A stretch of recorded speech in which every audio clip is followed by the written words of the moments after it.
दिल्ली के Lal Qila blast case में NIA का एक्शन जारी है। एजेंसी ने 2 और संदिग्ध आतंकी सहयोगियों को गिरफ्तार कर लिया है। अब तक कुल 11 लोग पकड़े जा चुके हैं। बुधवार को एनआईए ने एक्स पर जानकारी दी। गिरफ्तार आरोपियों की पहचान गांदरबल के जमीर अहमद अंगर और श्रीनगर के तुफैल अहमद भट्ट के रूप में हुई है। दोनों पर साजिश में सक्रिय भूमिका निभाने का आरोप है। उन्हें औपचारिक रूप से हिरासत में लिया गया है। जांच में सामने आया है कि इन्होंने मुख्य आरोपी को हथियार उपलब्ध करवाए थे। 10 नवंबर को दिल्ली में बड़ा धमाका हुआ था। इस हमले में 11 लोगों की मौत हो गई थी। कई अन्य घायल हुए थे। मुख्य आरोपी उमर उन नबी भी विस्फोट में मारा गया था। एनआईए पूरी साजिश की परतें खोलने में जुटी हुई है। जांच के मुताबिक जमीर और तुफैल अंसार गजवत उल हिंद के सक्रिय ओवरग्राउंड वर्कर थे। Agency Jammu Kashmir police, Haryana police और अन्य सुरक्षा एजेंसियों के साथ मिलकर काम कर रही है। छानबीन में ये भी पता चला है कि दोनों अन्य आतंकी योजनाओं से भी जुड़े हुए थे। सबूतों के विश्लेषण से संकेत मिले हैं कि वो हथियार और गोला बारूद इकट्ठा कर रहे थे। इनका मकसद देश के खिलाफ इस्तेमाल बताया जा रहा है। जांच में खुलासा हुआ है कि उमर ने ये साजिश मुजम्मिल गनई, शाहीन सईद, मुफ्ती इरफान और आदिल अहमद राथर के साथ मिलकर रची थी। इसके अलावा 5 अन्य लोगों ने ठिकाना और रसद मदद की थी। इन 9 आरोपियों को पहले ही जम्मू कश्मीर और हरियाणा के अलग अलग स्थानों से गिरफ्तार किया जा चुका है। मामले की जांच अब भी जारी है। दिल्ली के लाल किला ब्लास्ट केस में एनआईए का एक्शन जारी है। एजेंसी ने 2 और संदिग्ध आतंकी सहयोगियों को गिरफ्तार कर लिया है। अब तक कुल 11 लोग पकड़े जा चुके हैं। बुधवार को एनआईए ने एक्स पर जानकारी दी। गिरफ्तार आरोपियों की पहचान गांदरबल के जमीर अहमद अंगर और श्रीनगर के तुफैल अहमद भट्ट के रूप में हुई है। दोनों पर साजिश में सक्रिय भूमिका निभाने का आरोप है। उन्हें औपचारिक रूप से हिरासत में लिया गया है। जांच में सामने आया है कि इन्होंने मुख्य आरोपी को हथियार उपलब्ध करवाए थे। 10 नवंबर को दिल्ली में बड़ा धमाका हुआ था। इस हमले में 11 लोगों की मौत हो गई थी। कई अन्य घायल हुए थे।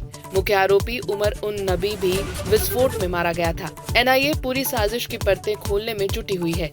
जांच के मुताबिक जमीर और तुफैल अंसार गजवत उल हिंद के सक्रिय ओवरग्राउंड वर्कर थे। Agency Jammu Kashmir police, Haryana police और अन्य सुरक्षा एजेंसियों के साथ मिलकर काम कर रही है।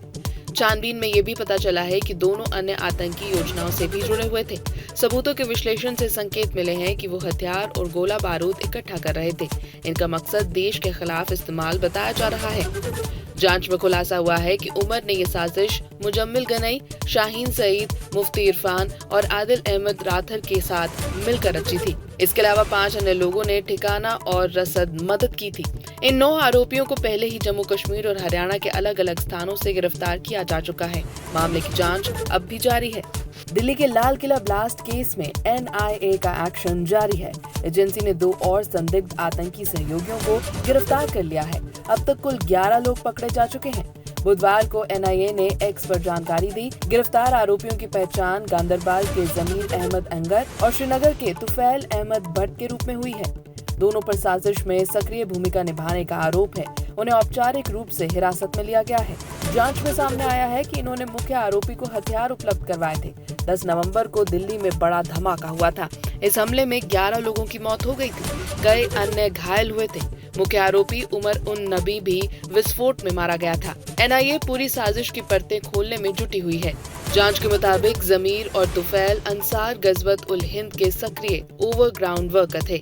Agency Jammu Kashmir police, Haryana police और अन्य सुरक्षा एजेंसियों के साथ मिलकर काम कर रही है। छानबीन में ये भी पता चला है कि दोनों अन्य आतंकी योजनाओं से भी जुड़े हुए थे। सबूतों के विश्लेषण से संकेत मिले हैं कि वो हथियार और गोला बारूद इकट्ठा कर रहे थे। इनका मकसद देश के खिलाफ इस्तेमाल बताया जा रहा है। जांच में खुलासा हुआ है कि उमर ने ये साजिश मुजम्मिल गनई, शाहीन सईद, मुफ्ती इरफान और आदिल अहमद राथर के साथ मिलकर रची थी। इसके अलावा 5 अन्य लोगों ने ठिकाना और रसद मदद की थी।